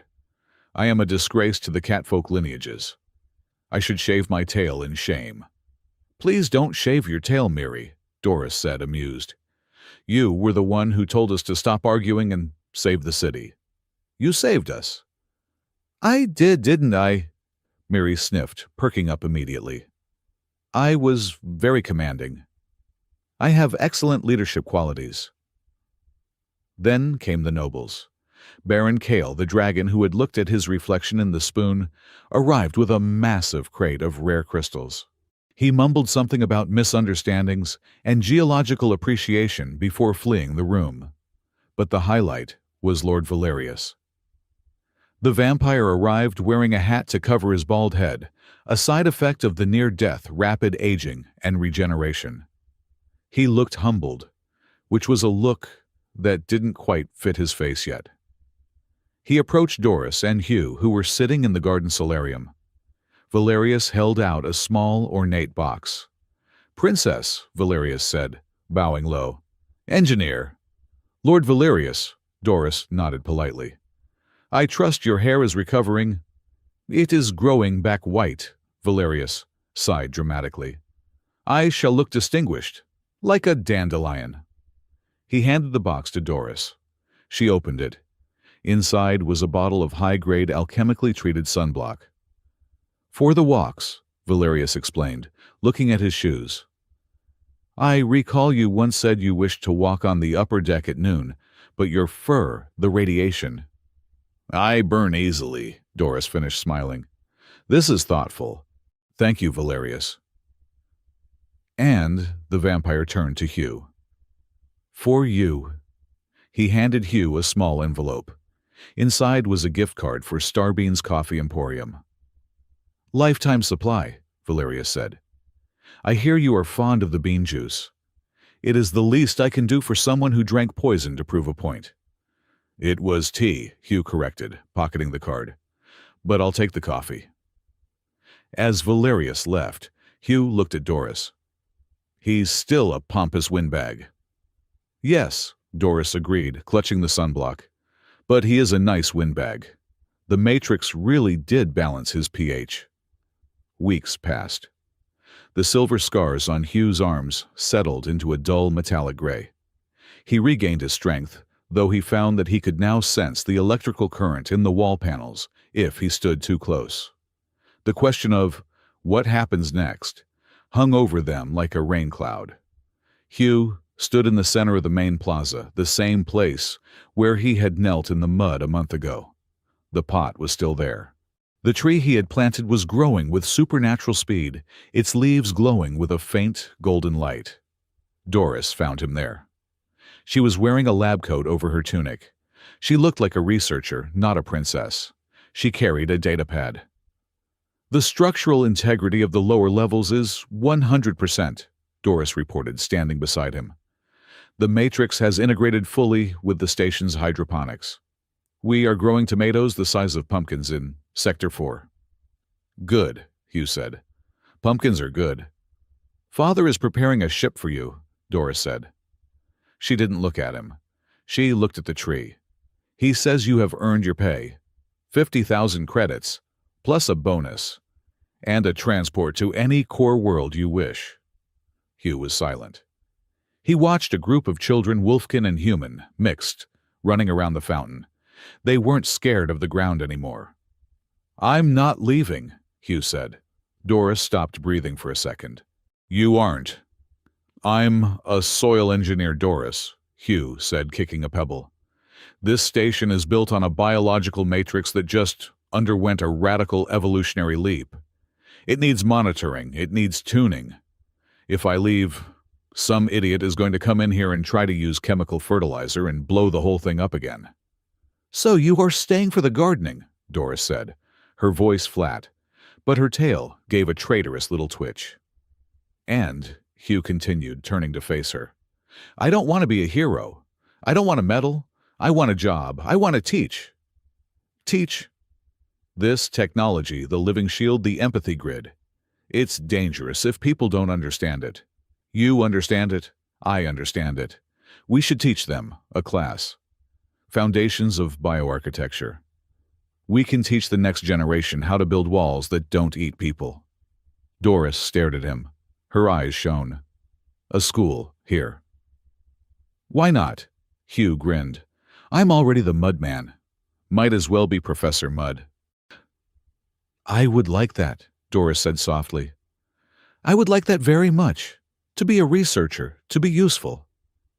You were always useful, Hugh said, reaching out to brush a stray lock of silver hair from her forehead. You just needed better tools. The final evening of the month was quiet. The artificial sky of the spire was dimmed to a deep velvety indigo. The air in the royal garden was cool. Homer found them sitting on a bench near the great star tree. Hugh was showing Doris how to calibrate a soil pH meter. The Emperor carried a folder. He looked nervous. He cleared his throat. Evening, Homer said. Father, Doris nodded. Homer sat on a stone opposite them. He placed the folder on the table. The lawyers have been busy, Homer said. With the Matrix reclassified as a public utility instead of a weapon, the legal status of the royal house has changed. We are no longer the guardians of the shield. We are just administrators. A demotion, Hugh asked. A liberation, Homer corrected. It means the old laws regarding the anchor are no longer binding by state security mandates. Doris went very still. What are you saying? She asked. Homer pushed the folder toward them. This is not a decree. It is a civil contract. It is a standard union partnership agreement. Clause 4A, mutual consent. Clause 5B, dissolution rights. Homer looked at his daughter. For your whole life, Doris, your fate was written by your blood and my fear. You were the key. You were the prize. You were the curse. He pointed to the papers. This is just paper. It has no magic. It has no history. If you sign it, it is because you choose to. If you do not sign it, Hugh is free to go, and you are free to rule or not rule as you see fit. No one dies. No one gets sick. It is just a choice. Homer stood up. I will leave you to read it. He walked away, fading into the shadows of the garden, leaving his daughter with the one thing he had never given her before freedom. Doris looked at the folder. She didn't open it immediately. She looked at Hugh. You could go, she said. Take the money. Go to a planet with real gravity. Find a nice human woman who doesn't have a bioelectric field that shorts out toasters.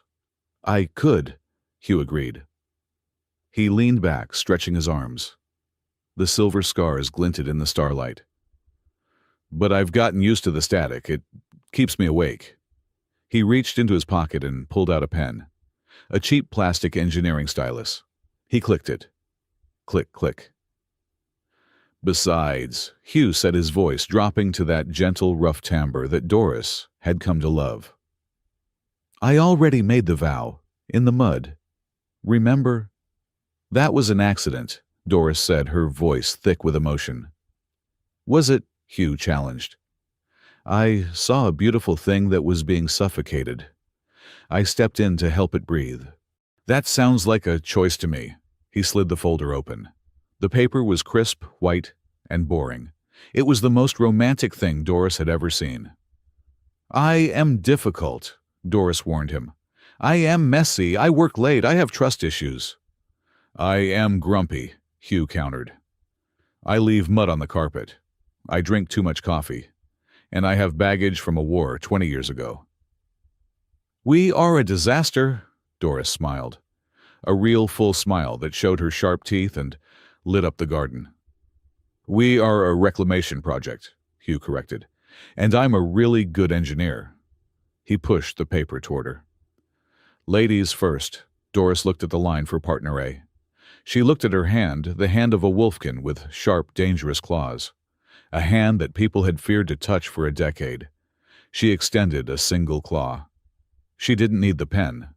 She pressed her claw into the paper, scratching her signature into the fibers with a deliberate, permanent mark. Doris, she pushed the paper to him. Hugh took his cheap plastic pen. He smiled, not the cynical smile of the soldier, but the soft, tired, happy smile of the gardener who sees the first sprout of spring. "About time," Hugh whispered. He signed his name. Hugh. As the ink dried, the great star tree above them rustled. A single leaf, glowing with gold and silver light, drifted down and landed on the paper right between their names. It wasn't magic. It wasn't a curse. It was just gravity bringing two things together that belonged on the same ground. The pen was made of cheap, transparent blue plastic. It had a chewed cap and the logo of a mining supply company printed on the side that had mostly rubbed off. It was the kind of pen one finds at the bottom of a toolbox buried under wrenches and washers. It looked ridiculous lying on the desk of black obsidian next to a document stamped with the golden seal of the Wolfkin Empire. Princess Doris looked at the pen. Then she looked at the paper. The document was titled Imperial Decree of Civil Partnership File, number 89 Alpha. It was sterile, bureaucratic, and devoid of any poetry. It was perfect. "My hand is shaking," Doris whispered. She held her right hand up. The silver fur on her knuckles rippled as her fingers trembled. The claws, sharp enough to slice through ceramic armor, were retracted, but the tension in her tendons was visible. Hugh was leaning against the window frame, looking out at the royal gardens. He was wearing his work clothes, a gray jumpsuit, with patches on the elbows, having refused to wear the ceremonial robes for this private moment. "It is just a signature, Doris," Hugh said, though his voice lacked its usual grumpy conviction. He turned to look at her. "It is not a death warrant." "It feels like one," Doris admitted. She lowered her hand to the paper. "For 10 years, my signature has been a warning label. Every document I touched, every order I gave it was all filtered through the fear that I was a biological hazard. Signing this, it means I am declaring myself safe. What if I am wrong? What if the matrix relapse is temporary?" Hugh walked over to the desk. He didn't touch her. He simply stood there, solid and unmoving like a support beam in a mine shaft. "We tested the soil this morning," Hugh said. "Nitrogen levels are optimal. The microbial activity is calm. The system isn't screaming anymore, it's humming, and you—" He nodded at her. "You aren't glowing blue, you're just you." Doris looked up at him. Her violet eyes were wide, searching his face for any sign of doubt. She found none.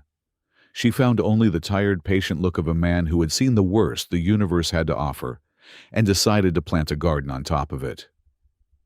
"You are really going to do this?" she asked. "You are going to tie yourself legally to the most complicated woman in the sector?" Hugh smiled. It wasn't a smirk. It wasn't a polite diplomatic gesture. It was a genuine smile that crinkled the corners of his eyes and softened the hard lines of his jaw. "After we survived a psychotic botanical defense grid and an emotional apocalypse," Hugh said, picking up the cheap blue pen and clicking it. "A little bit of ink and paper is nothing." He handed her the pen. Doris took it.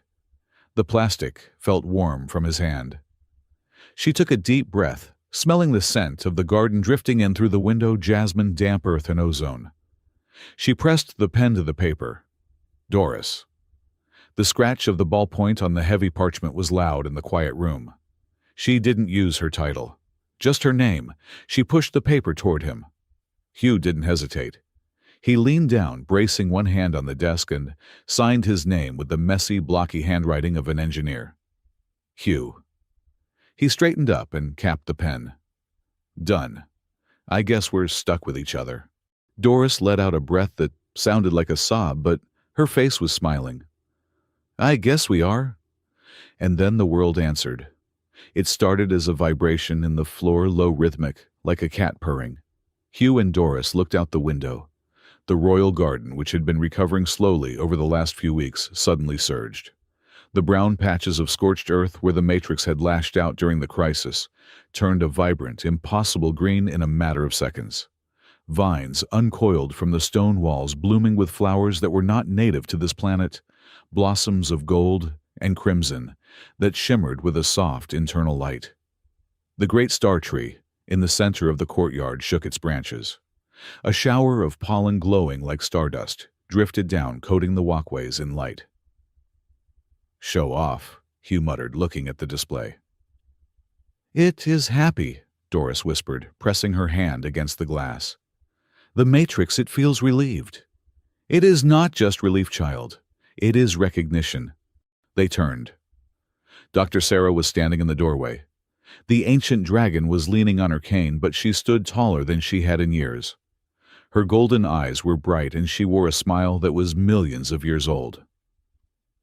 "Dr. Sarah," Hugh said, "I assume you have a scientific explanation for why the hydrangeas just exploded into bloom." "Science is just a story we tell to explain the magic we have forgotten," Sarah said, hobbling into the room. She looked at the signed paper on the desk and nodded. "Or in this case, the programming we forgot." Sarah walked to the window and looked out at the glowing garden.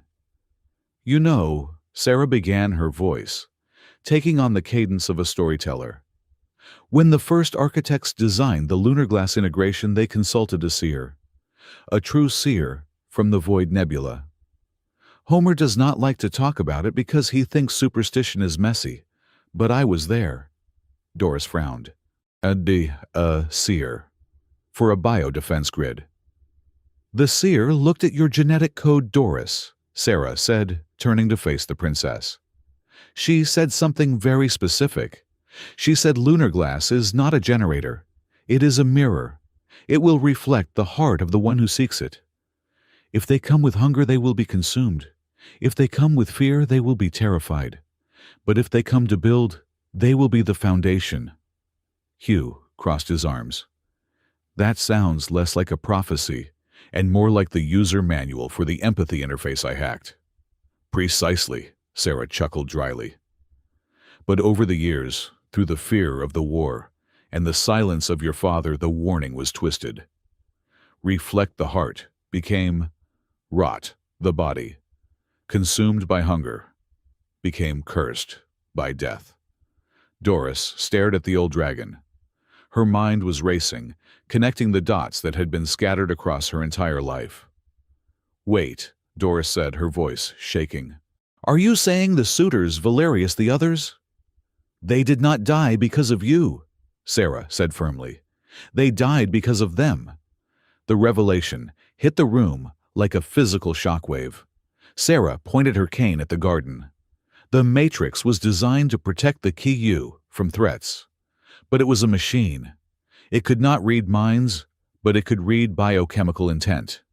Pheromones, adrenaline, dopamine spikes associated with greed or aggression.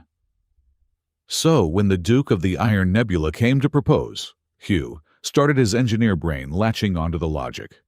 "He came because he wanted the Alliance to bolster his failing fleet," Sarah said. "He was desperate, aggressive, and greedy. The Matrix tasted his sweat, sensed the predatory intent directed at the key, and it eliminated the threat." "And the Count who died 5 years ago?" Doris asked, horrified. "He wanted your dowry," Sarah said. "Greed. Pure, unadulterated greed. The Matrix saw a parasite and applied pesticide." "And Valerius?" Hugh asked. "Before the Tea Party, I mean. Why did he survive the first time years ago but get rejected?" "Valerius was vain," Sarah explained. "But he was not malicious. The Matrix gave him a mild case of the fever, a warning shot. But at the Tea Party, the atmosphere was charged with fear. The Matrix was already unstable. It overreacted." Doris grabbed the edge of the desk. Her knuckles were white. "So I was never poison," she whispered. "I was a mirror." "More than that," Hugh said, stepping forward. He looked at Doris with a new, profound realization. "The Matrix was neglected for 10 years. It was going senile. It was paranoid. It should have killed everyone in the spire. The only reason it didn't, the only reason the city is still standing," he looked at Doris. "You were holding it back," Hugh said. "Your guilt. Your fear that you were dangerous, strangely enough, that kept you humble. You never tried to use the power. You suppressed yourself. By holding yourself back, you were subconsciously acting as a damper on the system. If you had been arrogant, if you had tried to use the Matrix, it would have gone critical years ago. Doris felt the world spin. For 10 years, she had looked in the mirror and seen a monster. Now she realized she had been the dam holding back a flood. "I didn't kill them," she said, tears welling up in her eyes. "I saved the city from them." "And from itself," Sarah added gently. "Until a man came along who had no greed, no fear, just a complaint about soil compaction." Hugh shrugged, looking embarrassed. "I just like things to be efficient." "The Matrix did not know how to kill you, Hugh," Sarah smiled. "Because when it looked into your heart, it found nothing it was programmed to fight. You did not want her power. You did not want her throne. You just wanted her to be okay." Doris looked at Hugh, the man who had signed his name with a cheap plastic pen. "You broke the loop," Doris said. "We broke it," Hugh corrected. He took her hand again. "I reset the software. You provided the hardware. And now," he gestured to the window, where the garden was glowing with a gentle, steady light. "Now we have a system that doesn't target enemies. It cultivates partners." "A truly symbiotic relationship," Sarah nodded, "which I believe is the scientific definition of a good marriage." The great assembly hall of Aurora Spire was usually reserved for coronations or declarations of war. Today it was set up for a town hall meeting. There were no guards in riot gear. There were no energy barriers. The doors were open, the room was packed. Thousands of citizens, wolfkin, human, catfolk, dragon, vampire, filled the seats and the balconies. But the atmosphere was different. There was no fear in the scent of the crowd. There was curiosity. Doris stood on the central podium. She was not wearing the heavy ceremonial robes of the princess. She wore a simple tailored suit of dark blue, with a soil engineer's badge pinned to her lapel. Next to her stood Hugh. He looked uncomfortable in a clean uniform, fidgeting with his cuffs. "Citizens of Aurora," Doris began. Her voice was amplified by the station's audio system, clear and steady. "For a long time you were told a story about a curse, a story about a monster who lived in the tower." She looked out at the sea of faces. She saw the families who had lived in terror of her. "That story was a lie," Doris said. "But it was not a lie told out of malice. It was a lie born of fear. We were all afraid. My father was afraid of losing me. The council was afraid of the unknown. And I was afraid of myself." She gestured to the floor beneath them. "We are standing on a living machine," she continued. "A machine built to protect us. But because we did not understand it, because we refused to look at the foundations of our own home, we let it turn into a prison. We blamed the curse because it was easier than fixing the wiring." A ripple of laughter went through the crowd. It was a nervous sound, but it was genuine. "This is Hugh," Doris said, pointing to him. "He is a human. He is a builder. He taught me that you cannot fix a problem by burying it. You have to dig it up. You have to get your hands dirty." Hugh stepped forward to the microphone. He cleared his throat. "I'm not a speechmaker," Hugh said gruffly. "I'm an engineer. But here is the truth. There is no magic that will keep you safe forever. There is no emperor, no wall, and no weapon that can guarantee peace if you stop paying attention."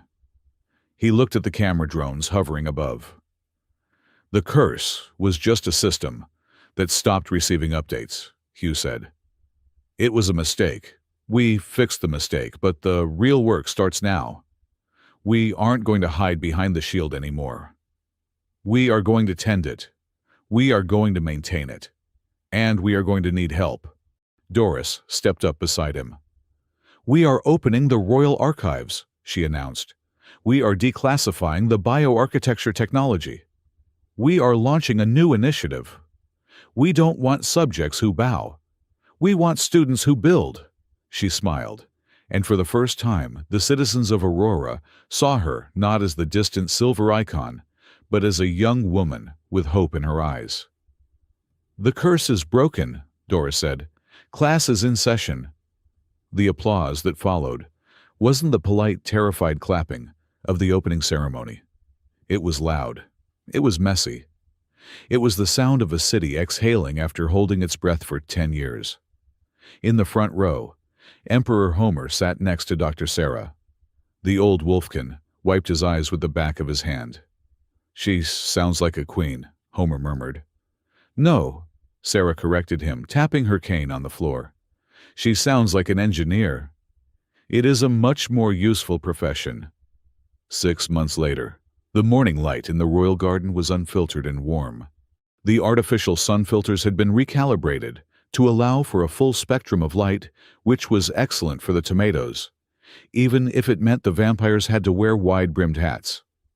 Hugh was kneeling in a flower bed near the eastern wall. He was covered in mud. Again. "You are doing it wrong," a voice said from above. Hugh sighed and looked up. Doris was sitting on the low stone wall, dangling her legs. She was holding a cup of coffee. Real coffee made from beans imported from Earth, a gift from the now very friendly Lord Valerius. "I have been terraforming planets since before you were born, wife," Hugh said, wiping his forehead with a dirty forearm. "I think I know how to plant a squash." "It is not a squash," Doris pointed out, sipping his coffee. "It is a moon gourd. If you plant it that deep, the roots will tap into the secondary power conduit. We will have gourds that taste like batteries." Hugh paused. He looked at the hole he had dug. He looked at the glowing blue cable running just beneath the soil. "Ah," Hugh said. "Right, the conduit. You love the dirt more than you love the blueprints," Doris teased. She hopped down from the wall, landing silently next to him. "I love the dirt," Hugh admitted, standing up and stretching his back. The silver circuit scars on his arms caught the sunlight gleaming faintly.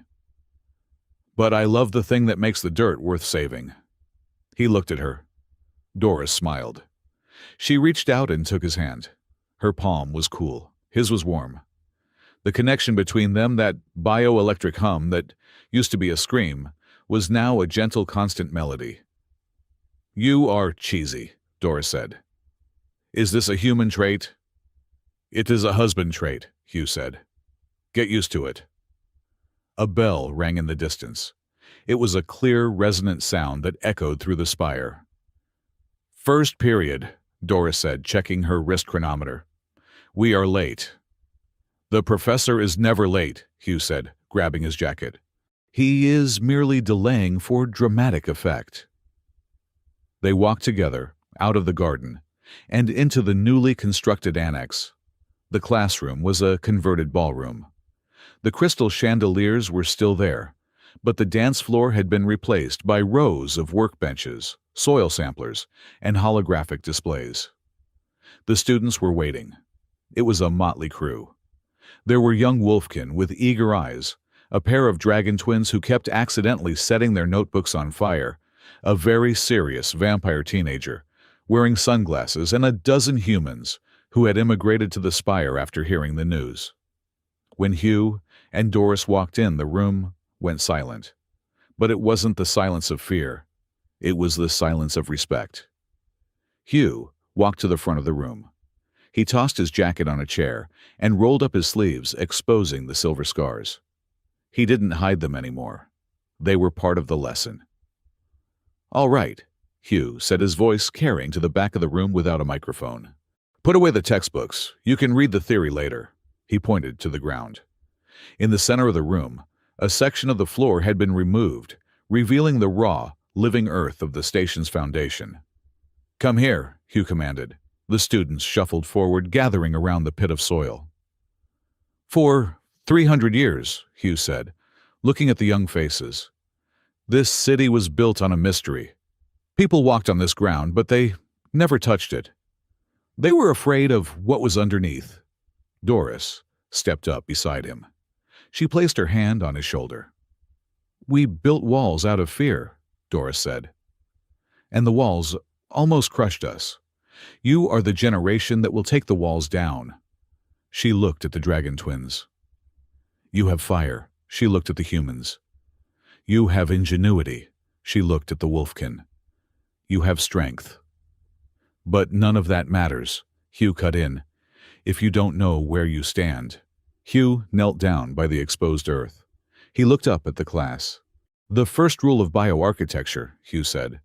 "You have to feel the pulse before you build the skin." He reached out his hand. He didn't wear gloves. "Doris," he asked. Doris knelt beside him. She extended her hand, the hand of the lunar glass, the hand that had once been a curse. She placed her hand on the dirt. Hugh placed his hand on top of hers. A ripple of soft golden light spread out from their touch, moving through the soil, lighting up the faces of the students with a warm glow. It wasn't blinding. It was inviting. "Touching the earth," Hugh said to the class. "It used to be a vow of death. Today it is just how we say hello." He looked at the students. "Well," Hugh challenged, a grin spreading across his face, "are you going to stand there, or are we going to build a garden?" One by one, the students knelt. A dragon claw, a human hand, a furry paw. They reached out and touched the living foundation of their world. The light grew brighter, weaving them all into a web of connection that stretched from the roots of the spire to the stars above. Outside, the great station of Aurora Spire drifted peacefully through the cosmos. It was no longer a fortress of solitude. It was a beacon. And deep in its heart, in a room full of dirt and laughter, the Wolf Princess and the brave engineer were finally, truly, just a couple of people doing the gardening. And the harvest looked promising.